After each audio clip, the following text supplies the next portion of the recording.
ज्या गोष्टीशी गेल्या 3 दिवसापासून अजूनही महाराष्ट्र विसरत नाही, ज्याचा विसरच पडत नाही, मन शून्य करून टाकलेल्या घटनेने जी घटना सारखी मनाला बेचैन करते, ती घटनाच अशी अचानक अकस्मातपणे घडलेली.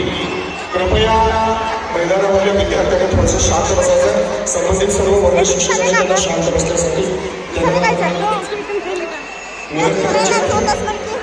महाराष्ट्राचे उपमुख्यमंत्री तथा अर्थमंत्री जे हरहुरहुरली असं व्यक्तिमत्व होतं, जे की काळाने हिरावून आपल्याकडे घेऊन गेलं, त्याचा चटका इतका जीवाला लागून गेलाय.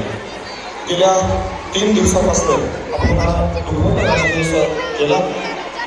खरं तर आपलं हे वार्षिक स्नेह संमेलन यापूर्वी सुद्धा होतं, परंतु आपण या राष्ट्रीय दुःखामध्ये ते घेऊ शकलो नाही. आज ते संपन्न होत आहे. प्रथमतः दादांच्या स्मृती या ठिकाणी आपण जागा करूया. मी सर्व मैदानावरती बसलेले मला मान्य आहे की तुम्ही सगळे गाठी वाटीत बसतात.